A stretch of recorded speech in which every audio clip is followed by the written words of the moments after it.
Hey there, welcome to LSAT Demon Daily. I'm Kevin, and I'm joined by Alla. We are both teachers and tutors at the LSAT Demon, which you can find at lsatdemon.com. Today, we wanted to provide some insight about the in-person testing option that has returned, that LSAC has made available to test takers starting with the August 2023 LSAT. So, Alla, what can we expect about this reintroduction? Hi, everyone. So I just wanted to go through the LSAC website announcement that goes through some of the details about what you can expect for the LSAT at a test center. It's a little bit different than what the in-person LSAT would have been like before the pandemic. So it is different. So I'm just going to read through some of the sort of key points of what they have on their page. So they obviously have it as an option now. And it was surprising to me that apparently they conducted a study and they found that a bunch of people are actually really, really interested in taking a test in person, which does make sense. You know, there's folks that don't have access to internet or have really don't have this, situation at home to be able to take it. So we're really happy that this is an option for students to be able to go out and do it. We wanted to provide some insight and some updates on this change. So basically how it works is that most people, like the vast majority of people, will have the option to do it either in person or online, the way that it's been conducted throughout the pandemic. And you can do that when scheduling opens. You can just go into the Prometrics Pro Scheduler tool and you can figure out like what you want to do and then go actually schedule your test. The caveat is that you have to schedule your test within 7 days of the scheduling open if you want to take it at a testing center. If you want to repeat any of these details, we'll put a link for this page that I'm reading off of into the description for this video, so you can check it out there. They also have a note here about testing accommodations, which I think is a good thing for us to touch on, where some testing accommodations will be required for you to take it at home. So you won't necessarily be able to have a chance to take those accommodations in person. So they have a list of the accommodations that may be available on this same page, but they're going to make every effort to include folks that do have accommodations in testing centers as well.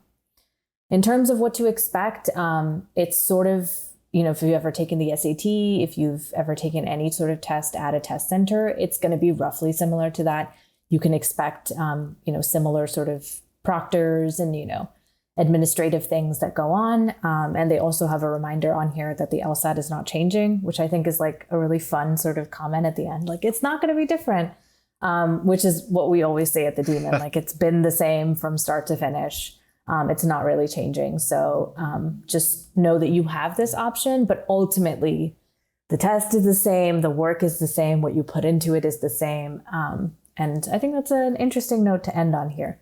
But that's a quick overview of what it is and what you can sort of expect. But, nothing scary or nothing weird about it. It's just an option. Yeah. I mean, we'll dive into the finer details here in a moment. But I think the whole goal for this, for LSAC and for the test takers, is feasibility, right? Mm-hmm. We've been stuck in some ways the past for a while with this pandemic sort of Band-Aid solution. We have moved on and everyone seems to be being okay, in terms of the COVID pandemic. So it's time to kind of revert things back to what it was before. And some people, like Alla touched on, don't have that feasibility of testing from home. So this other option gives you a bit more flexibility on how to perform your best on test day. So some of the points that we'll talk about here with in-person testing include location, right? When you go test in person, you're not testing from home. You have to actually think about, where am I going to take this test? So in my town, I took the test a long time ago in person. In my town, I did too. We're both going to go into like what our experiences were like doing in-person testing. Right. Yeah. But yeah, go ahead, Tim. Yeah. No. I'm glad you raised that. We probably should have said that earlier. But anyway, we took it in person a long time ago, and that's the whole purpose of this podcast. Is we have a little bit of experience with that, trying to give you some of. At the end, we'll talk about how we felt about it. But with the finer details, I went to a university to take the test.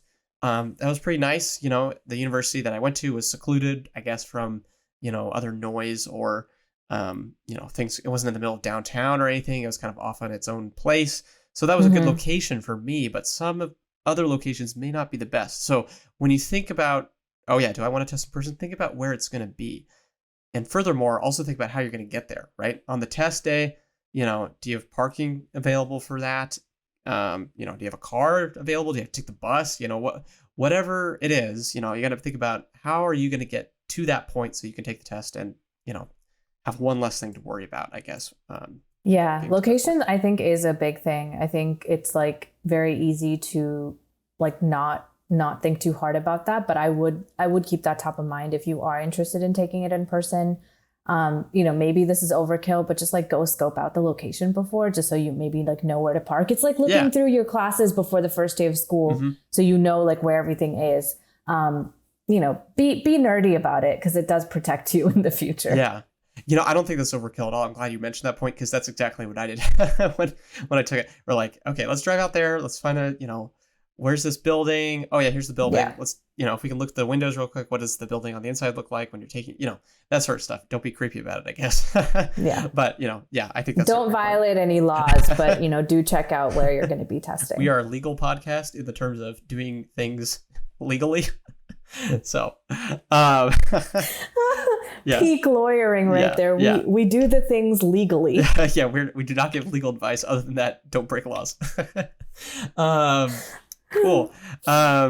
Technology. Maybe you want to touch on this a little bit, Ala. What can we expect in terms of technology?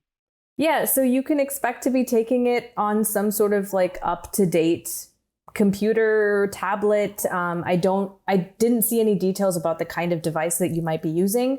Although if I were a guessing person or a gambling person, I think that's the phrase, I would probably think that you won't have like consistency. Like some centers might have some equipment, some centers might have different equipment. Yeah. So do know that you may have to be like on a Microsoft, computer versus like an Apple computer that you might use at home or vice versa. So, things should be in flex, but Law Hub should look roughly the same regardless of where you go. And you will be taking it from what I can understand, you'll still be taking it on Law Hub.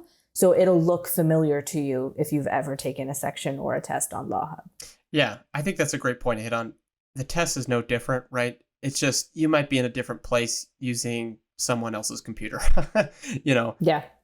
But, if the technology breaks, that's on LSAC. I guess that's the good news. You don't have to pay for it, whatever happens.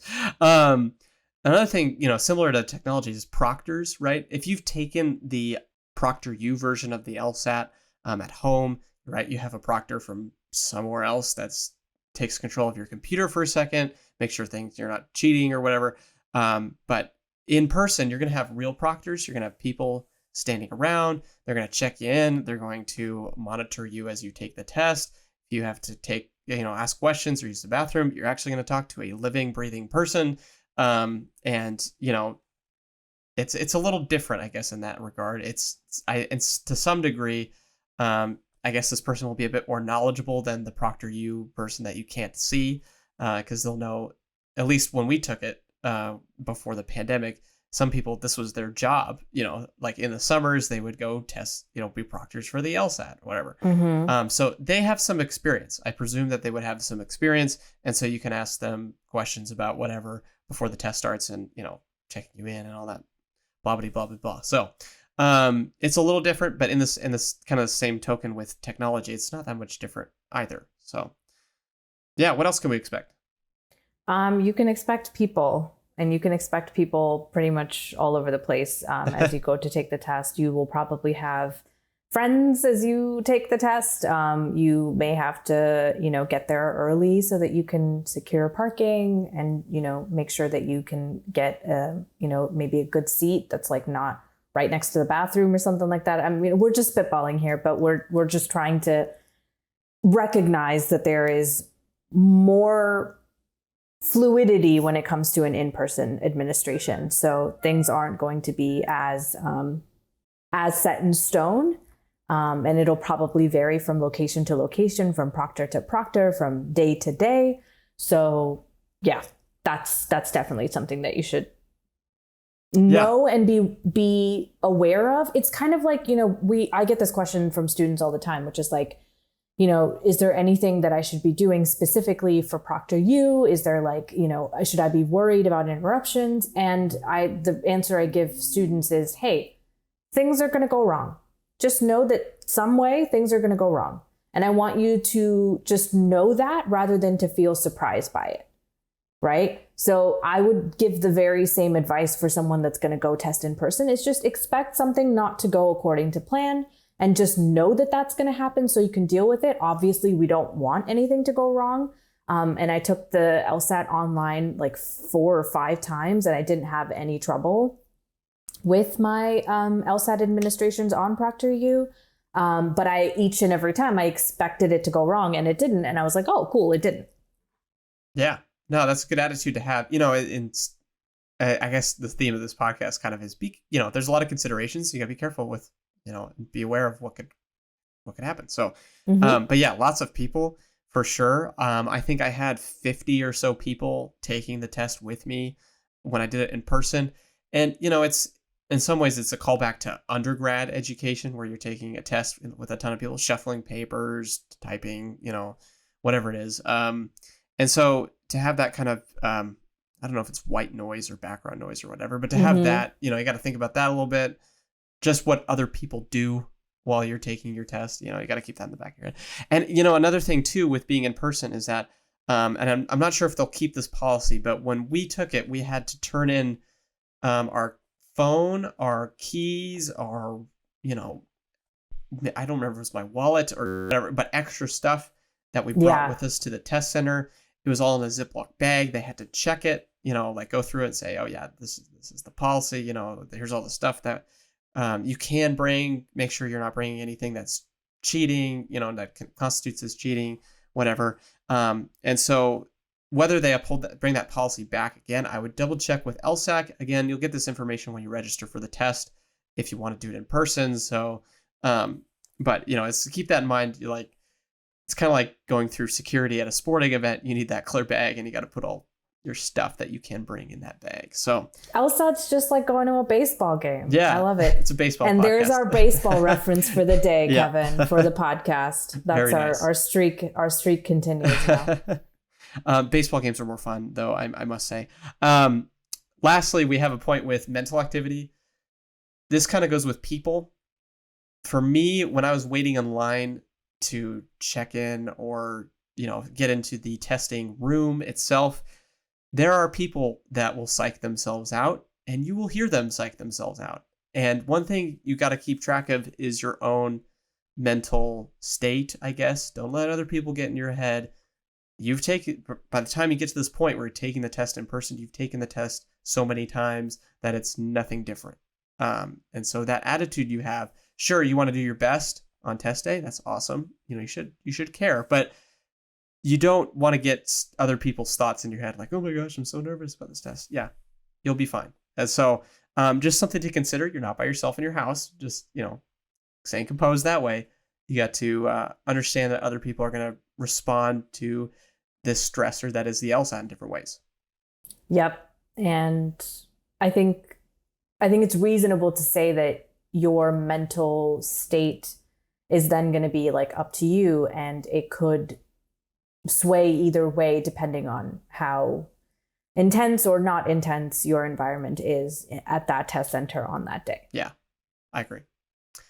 Cool. So, this other option, obviously we'll do a little compare and contrast with the maybe a Venn diagram for those of you wanting to follow along at home. Make your own picture. Anyway, we have some differences, right? So what kind of differences can we expect from, between testing from home and testing in person? Yeah, I mean, I think this is an interesting, I'm actually glad that we're doing an episode on this because I think it also really depends on your circumstances. Yeah. Right? If you live in a home with a lot of people, or that you have children that can't just leave the house for a few hours for your test, or if internet is really spotty for you for any reasons, if testing at home is difficult for you, this is going to sound very different. The sort of cons or the adjustments that we're talking about for in person, you might be like, that sounds like a dream to me. Even if I have to go through those hurdles, the idea that I'll be in a group of people, that might seem like a really, really good option for you. So that being said, there are, I do think, some benefits of testing at home, or some sort of things that you don't have to worry about when you test at home that we're going to bring up here. But we also want to be cognizant of the fact that not everybody has the options for this. So we are happy that LSAC is giving you this, but we also want to touch on some of those positives. So I think when you test at home, you have to do the room scan, right? Like, you have to show them that you're not cheating, and that's going to be a part of the process and what ProctorU asked you to do. And there's going to be some version of that, even with this sort of new administrator for these tests, right? They have to check your environment. You have to stay in the camera as you take the test. It's a little bit more restricted because they're monitoring you. But I also don't think that I would say it's more restrictive than in person, because there's other hurdles that you have to jump through for in-person testing. What do you think, Kevin? Yeah, I think it's I'm trying to recall from, what was this, 4 years ago? The thing, I think you make a good point here in that the hurdles you have to go through are different, but I think in some ways it's about the same in terms of quantity. So, it's just a different kind of setup, different kind of, preparation, I guess, for whatever environment that you're in. So to some degree, I think you have less freedom, possibly in person, because you have to follow the rigidity of whatever the proctor in the room is telling you to do. Whereas at home, you have a little bit of time before you actually sit down and actually, have a snack before you take the test, or, take a quick power nap. I don't know, whatever you want to do, you have that option to do before you take the test. Whereas in person, it might not be the case. So it just kind of depends on, how you view it, I guess. Again, you make a great point with that. And, the testing at home option might not be the best because of, X, Y, and Z, but in the in-person one, don't have to worry about that sort of thing because it's there for you. So the hurdles might be bigger or smaller depending on what environment that you're in, but I still think they're about the same. So yeah, I think so. I think you're correct. And I think it's really wildly going to depend on your circumstances. I mean, I had the benefit of being able to be in an environment that could be quiet when I was taking the test, that had reliable internet, and that was it was doing well for me, and it was working for me. So when I took the test at home, it was fine. And it was, for me, wildly easier to take it at home than go somewhere else. But I could totally see just being the absolute opposite, and you just being so much more relieved that you can go somewhere and take it. Also, I'm thinking about certain people just like going to different places to feel like they're, Sure. taking something. So, Yeah. Whatever your preference is, at the end of the day, you got to do the work of the LSAT, and that's what matters. And that's what, we try to focus on. But this, just for context, I think is good to know. Yeah. And I think to maybe close on this sort of differences here, whatever you're prepping for, we say this at the LSAT Demon all the time, your practice test is no different from the real test, right? And that's true. But however, when you're taking it in person versus at home, they are different. And I don't think it's a bad thing to maybe, prepare yourself for subtle little noises that might be going on while you're taking the test, right? You can do that, simulate that environment at home when you're taking a practice test. So then when you get there on the day of, it's nothing new. So, Yep. Read that link that we provide in the show notes, take a look at what LSAC is offering. If you're going to do it in person, think about how you might want to adjust your practice test a little bit. So then, again, your practice test will be no different than what it is on test day. So, cool. Should we jump into our experiences here?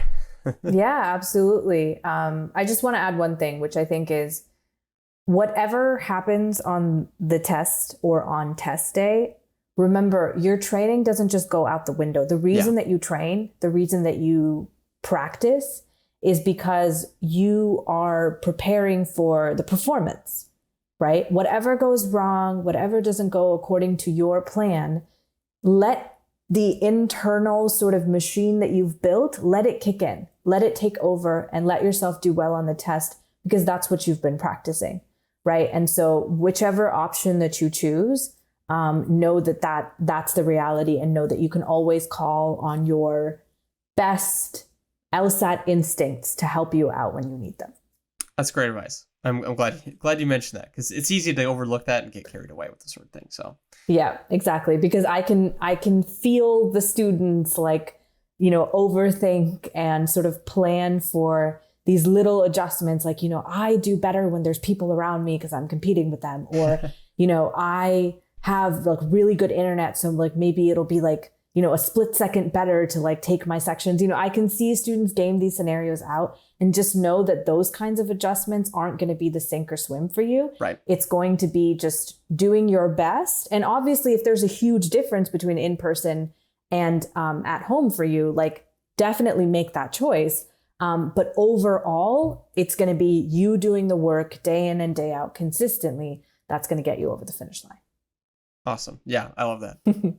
Cool. I'm gonna dive into my experience here, I think. Sounds good, Kevin. I took the in-person test in September of 2019. This was just a couple months before everything went down. Kind of weird to think about that. I took it at, like, I think I mentioned this before. I took it at a university that was in my town. I actually took it in their law building, in their courtroom. It was very fancy. It's cute. In some ways, it was a bit overwhelming because it was like, well, the grandeur of the whole thing was just in your face. Anyway, so I'm taking it in person. I'm in line, and one thing we talked about with mental activity, everyone around me is just freaking out, and it's infectious in a very negative aspect. I was feeling not dread or anything, but kind of that the nervousness was definitely permeating throughout the building. So I did not like waiting in line ready to check in, because it was just like, can we just get on with it, please? Take that test. When we got into the test, technology was fine. The proctors were great. I had my snacks and my food right, my utensils and all this other stuff right next to me. I felt like in some ways, testing at home, I had everything I needed, right? So in that sense, it was no different. But when I sat down to take the test, that was my very first LSAT. I was not ready for it. So that kind of masks, I guess, the uniqueness of the in-person testing experience. But in some ways, I am really glad that I took it at home, because in person, to me, that anxiety-filled room, throughout the building, it was too much for me. So I didn't like the in-person testing experience too much. I wish that I had done it at home more, for the first time. Maybe would have saved an attempt or two. But in that sense, it wasn't it wasn't so bad that I was like, oh my gosh, I wish I'd never done this again. I'd never do this again. It was it wasn't as good as had hoped it to be. So I'm trying to think what else about that experience. Oh yeah, we talked about this at the beginning. I scoped out the location, right? I drove with my parents. We checked out the parking, checked out, how long does it take to get to this location at that time? What does the building look like on the inside? That sort of stuff.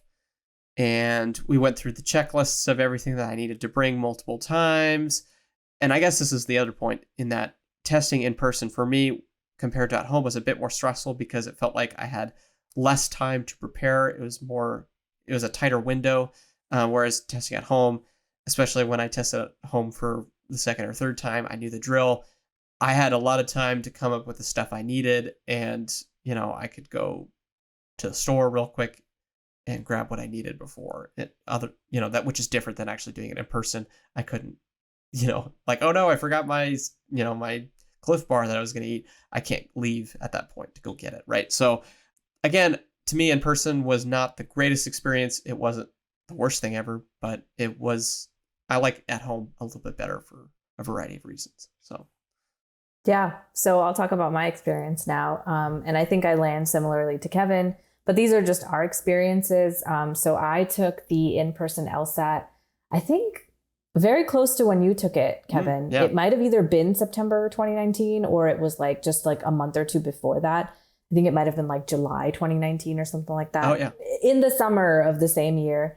And I took it at a hotel, and it was like a hotel, like, like they have those like business rooms. So there's like, large, large conference rooms. So that's where mine was. And there was like, I think a couple hundred people there that were taking it in different like conference rooms. So I had to get there. I had to get there early. My dad dropped me off, and then like I had to. Once I got there, like they were like, "Oh, you have to like turn everything in," and I was like, oh, "So how do I get my dad to pick me up afterwards?" Like, Yeah. Oh yeah. what is this? It's like, okay, so I did that, and then it was also the 5-section test back then, so it was even longer, True. right? It's like, it's 1 experimental and then 4 scored sections. I sound like I'm talking about the ancient times. Yeah, but the age of the dinosaurs. yeah, so it's like it's a really long test, and then you also have like a break in between, and then there's like getting through like your like you being checked in, and then everybody else has to get like sat down, and then like they have to pass out the things, and then they have to like cover it. Like there's like a whole thing. It was also the paper test. When I took it, You had paper. Yeah, Interesting. I did. Yeah, I think it was like one of the tests where they were just flipping to digital. So I know, I'm like really dating myself here. But like, yeah, I took it like in person, and it was on paper. So that was like its own, vast setup. Yeah. And you had to like have like, your little bubble sheet and all of that. And I also very, very much prefer taking my test at home, for very similar reasons to Kevin. I just felt like, it's kind of like when you like are late to like a college exam, like a midterm or something like that. Not late exactly, but you have to like rush at the end. Yeah. And you get there and you're like sweaty, and you're like dropping your pencil, and like you just like are looking for water, and you're pulling up your hair because you're sweating everywhere. Like it's like that is kind of how I felt like in-person testing was for me. It's not like I couldn't get through it or that like it was insurmountable by any means. It was just like uncomfortable. Yeah. And like I was hungry, I think, by the time the test started, and I was like, I have to wait like 2 or 3 sections before I can eat something. And there was just more room, I think, for things to go wrong for me. At home, it was a much smoother experience. Like I took it in my pajamas, I think, like half the time. I felt really relaxed. In my break, I like stepped outside and I took like a drink of water. I went to the bathroom. I like collected myself. And then, you come back in for the check-in. Like it was it was almost a relaxing experience for me, because it was exactly how my sections had gone. It was in the environment that I'd been studying in. It felt like the regular thing. I think it just, in my head, it didn't feel like an ordeal that I was going through. Yeah. To get to a point where you then start the test, right? Like you have to just do so many things before you get there, that because all of those things are almost gone before the official test, I didn't feel like panicky before I started. Like I could take deep breaths. I could get myself settled before I click start, just so many other things. But that does come with like additional, negatives, right? About like having to do your room scan, or, maybe getting disconnected. Those kinds of things can happen. So I think we sort of come back to there's positives and negatives to both. We are biased in what, worked for us and what didn't. Make the best decision for you. But please do remember that your competence with this test is what it's going to get you your score. It's not about what environment you necessarily take it in. Exactly. Yeah. Yeah. Yeah.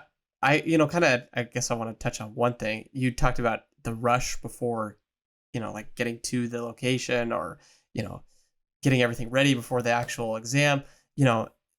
I kind of remember that feeling, and it, to some degree, it felt like all my adrenaline had been used, or some amount of my adrenaline had been used. So, yeah, it's not like you use adrenaline during the test. Maybe you do. I don't recommend that. But, it felt like some energy I had for the test to prepare myself for was already gone before I even got there. So I agree with that. It was just... I think so. It's like, I don't know, like it feels kind of like professional athletes that like sort of get driven to things, or like, somebody else is taking care of all the like day stuff that's like happening, Right. And you're expected to perform. Yeah. I think it's something like that. I think I also just felt it was also really nice right after the test for me. Like I would take the test and just be able to like get in bed and take a nap, or just like have some food, It didn't feel like my entire day had just sunk into that test, and I was like utterly exhausted by the experience of getting there, of leaving. And even that isn't feasible for everybody, right? Getting there and leaving could be an even longer deal. Or you might have to count on like public transportation, which isn't always reliable. Like, think through some of those things. But we are like We're talking about very small aspects of this. Sure. Like, they can build up though. It's something it something to can. consider. Yeah. So you might have already figured this out, but if given the choice, I would prefer to do online, and I think all of you'd like to do the same, right? Yes. Yeah. Yeah. But, with that being said, however you want to do the test or take the test, that's up to you, right? Find whatever conduit or avenue, helps you do the best you can on the test. So if in person is better for you, you should do in person. If online's better for you, then you should do online. If you're confused and you're a Demon Live person, feel free to come to a class. You can talk to Alla, me, or any of the other teachers, and they can give you the 2 cents on what's the better option. Everybody has unique circumstances. Don't be afraid to ask. We're here to help you succeed. But I think that's all we got for this episode here. Any last thoughts from you, Alla? No, I think that was it. Thank you so much for listening today. If you email daily@lsatdemon.com, you can ask us questions. You can share some LSAT or law school admissions news. Thanks so much for listening. Thanks, Kevin. Yeah. See y'all later.